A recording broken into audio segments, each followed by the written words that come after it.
Buenas tardes. El tren de tratamiento que vamos a explicar es para aguas residuales crudas para reuso agrícola. Consta de un tratamiento primario, secundario, terciario y un tratamiento de lodos. Vamos a ir viendo de manera particular cada uno de ellos.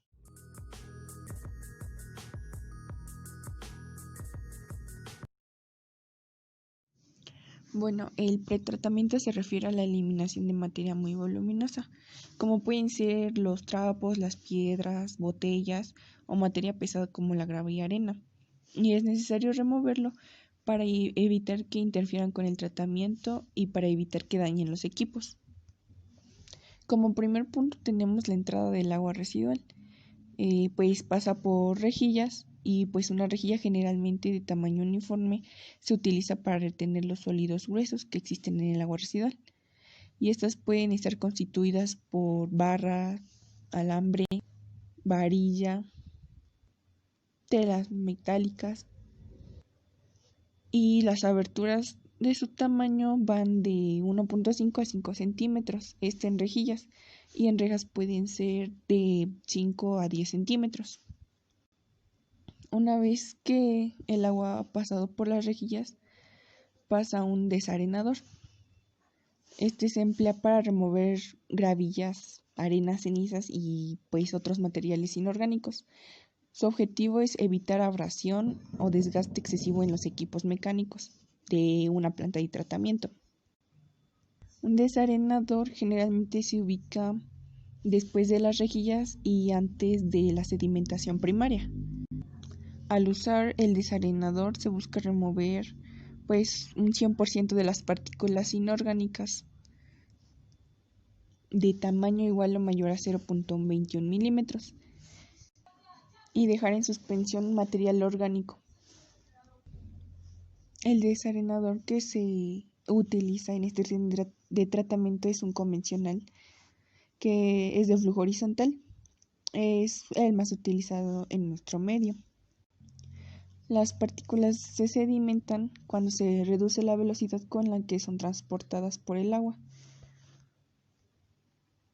y son generalmente de forma rectangular y alargada y dependen en gran parte de la disponibilidad del espacio y las características geográficas.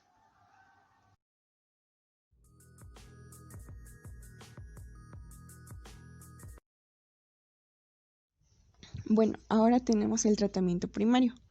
Aquí se lleva a cabo la separación de la materia orgánica particulada y esto se puede hacer a través de la sedimentación o de la flotación. Bueno, los sedimentadores primarios generalmente se diseñan para tener un tiempo de retención hidráulico de 1,5 a 2,5 horas y una carga hidráulica de 32 a 50 metros cúbicos sobre metro cuadrado por día. La carga hidráulica pues es el volumen de agua que pasa sobre la superficie horizontal del tanque en un día.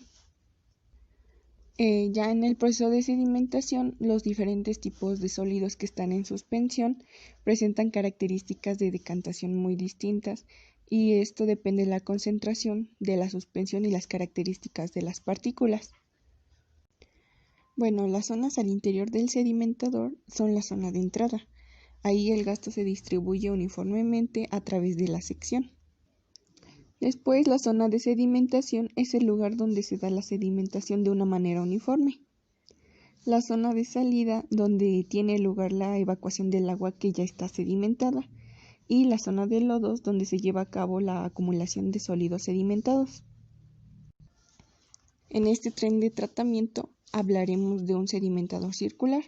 Estos son usados como sedimentadores primarios o secundarios. El flujo en los tanques circulares es de tipo radial. El flujo radial es un flujo en la dirección del radio del círculo barrido por el móvil, a diferencia de los tanques rectangulares, donde en estos existe un flujo de tipo horizontal. Para lograr este tipo de flujo radial, el agua a tratar se introduce en el sedimentador por el centro o por la periferia del tanque. Y en ambos tipos de sedimentadores se cuenta con estructuras que les permitan desplazar los lodos que están depositados en el fondo del tanque hasta una tolva donde se concentran. Bueno, ahora en el diseño del tanque circular con alimentación central, el agua se transporta por una tubería suspendida del puente o embebida en el hormigón que está debajo de la solera hasta el centro del sedimentador. El agua residual se va distribuyendo uniformemente en todas las direcciones con ayuda de un vertedero circular, el cual está ubicado en la zona central del tanque. Este sistema cuenta con un sistema de 2 y 4 brazos que giran lentamente. Están equipados con barredores en el fondo para la remoción de lodos y con cuchillas superficiales para remover espuma.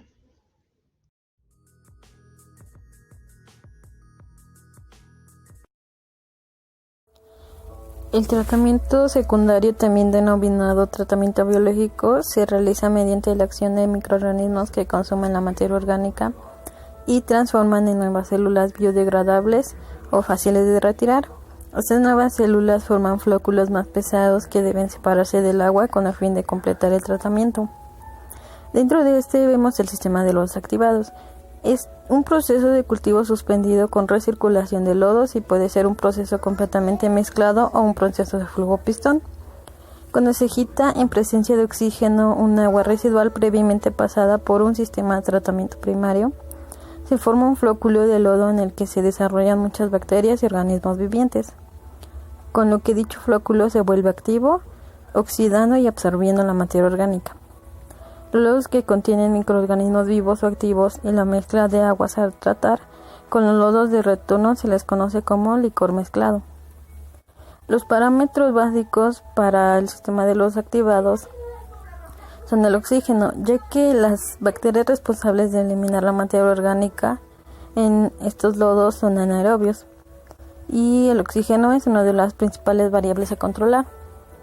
Si el oxígeno disuelto es menor a 0.5 miligramos por litro de condiciones anaerobias, y si este es menor a 1 miligramo por litro, se favorece el crecimiento de bacterias anaerobias filamentosas tan fácilmente. Y si este es mayor a 3 miligramos por litro, no hay ningún beneficio, solo hay un consumo de energía innecesario en el sistema de aeración. Y el otro parámetro es la cantidad de microorganismos. Y esto se debe a que las bacterias transforman el sustrato soluble de biomasa. Los sólidos suspendidos son un indicador de la cantidad de microorganismos. Como hay sólidos suspendidos inertes, es preferible utilizar a los sólidos suspendidos volátiles como el indicador de la cantidad de biomasa. En el sistema secundario también encontramos a la coagulación, floculación, y este es un proceso que ayuda a remover las partículas coloidales y suspendidas finas en el agua residual. El coloide son partículas que están en fase soluble, no centrifugan, tienen una superficie específica muy grande, tienen una carga en función del pH de la solución. Estos se encuentran orgánicos, que son las sustancias húmicas, proteínas, fragmentos de organismos muertos, y los orgánicos, que son arcillas, limos, silicatos y óxidos metálicos. La coagulación es la desestabilización de las cargas de sólidos y consiste en una mezcla rápida de los compuestos químicos con el agua a fin de vencer las barreras que impiden que las partículas coloidales se acerquen y aglomeren. Y la floculación consiste en la mezcla lenta de agua desestabilizada para promover el crecimiento y el tamaño de los aglomerados de los sólidos, así como la formación de flóculos resistentes y que son fácilmente sedimentables. Dentro de los factores que influyen podemos encontrar el pH, que es el más importante, determina las especies dominantes, las sales disueltas, la temperatura, ya que afecta la viscosidad del agua, modificando en el gradiente de velocidad de la floculación, el tipo de coagulante, la mezcla, que en la coagulación debe de ser menor a 1 segundo y la floculación va de 30 a 60 minutos. Y la turbidez, que determina la dosis del coagulante a utilizar.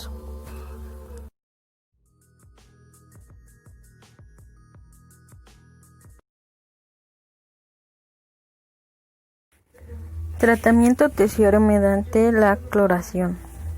Se trata de mantener el agua depurada de un depósito al final de la distribución con un contenido adecuado de cloro libre para evitar la proliferación de los microorganismos, cuyo objetivo es hacerla apta para la reutilización. El cloro es altamente reactivo y cuando entra en contacto con el agua reacciona de manera instantánea con compuestos químicos inorgánicos. En esta etapa no hay desinfección. Posteriormente, al continuar la adición del cloro, este mismo reaccionará con el amonio y la materia orgánica para formar compuestos como lo son los triohalometanos, los cuales poseen un ligero poder desinfectante. Una vez cubierta la demanda de cloro, la adición subsecuente será la que actúa sobre los microorganismos y mantenga el poder residual a través del sistema de distribución. El cloro libre en forma de ácido hipocloroso tiene un mayor poder bactericida del ion hipoclorito. Este depende del pH y la temperatura del agua. Los parámetros para la cloración. Para el tratamiento eficaz del agua es necesario que los microorganismos se expongan a las dosis adecuadas de durante un tiempo determinado, motivo por el cual la estabilidad del cloro es bastante importante. La demanda de cloro se determina mediante la diferencia entre el cloro suministrado y la concentración de cloro residual medido después de un tiempo de aplicación del cloro, que usualmente está de 15 a 30 minutos. Las tres formas en las cuales los sistemas de tratamiento pueden manipular el cloro como desinfectante son en gas, puesta en cilindros, el hipoclorito de calcio, se encuentra en estado sólido, e hipoclorito de sodio, que se encuentra en estado líquido.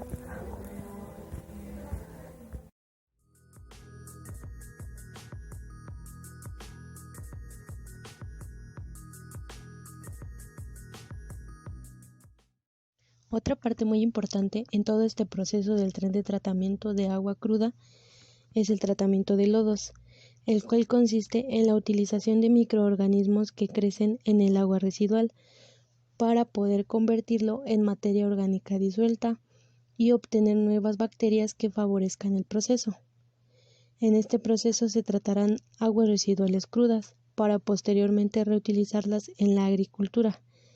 La presencia de estos lodos se encuentra desde el sedimentador primario, pasando al tratamiento de lodos activados y posteriormente al sedimentador secundario.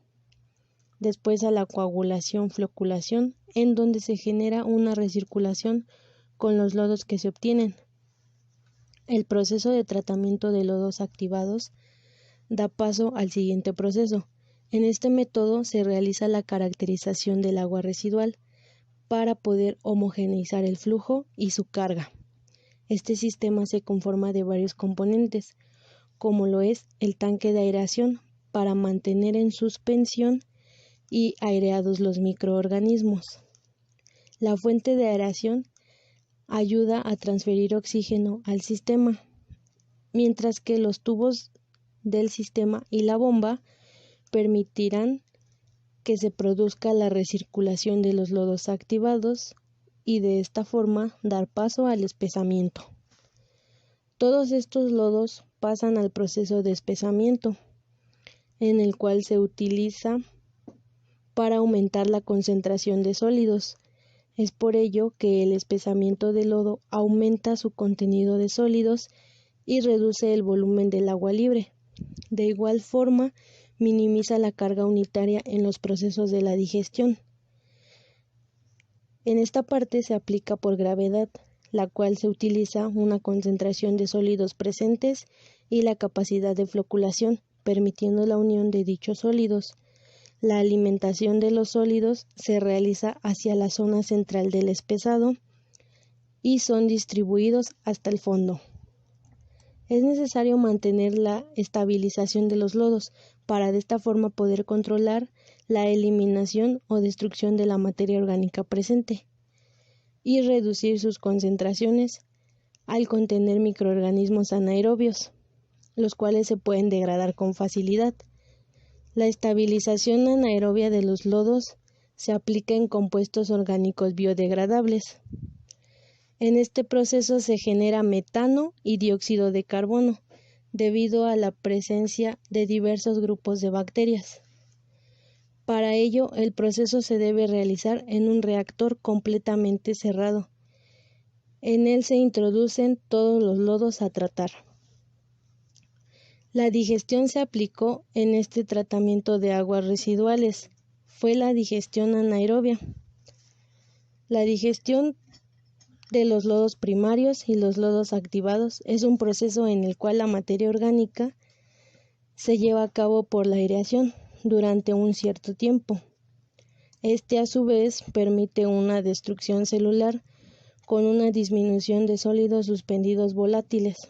Este tipo de digestión se lleva a cabo considerando dos tipos de bacterias, las metanogénicas y las hidrolíticas, en la cual la mayor parte de sus microorganismos son patógenos y se destruyen, y la formación de materia flotante se lleva a cabo separadamente dentro del tanque.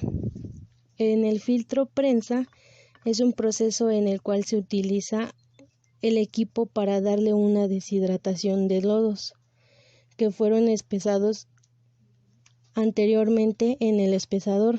Estos lodos deben contener una concentración de entre 40 y 50% de sólidos, aumentando la presión de la filtración que se requiera.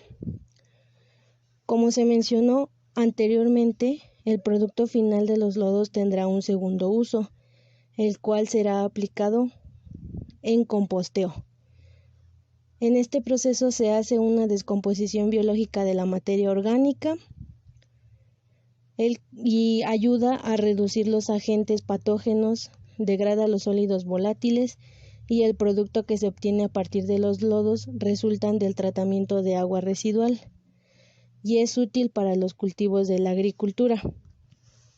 Aporta materia orgánica y macronutrientes, de los cuales se aprovechan para mejorar las propiedades físicas del suelo y favorecer la retención del agua, evitando la desertización del suelo, manteniendo su capacidad de producción agrícola.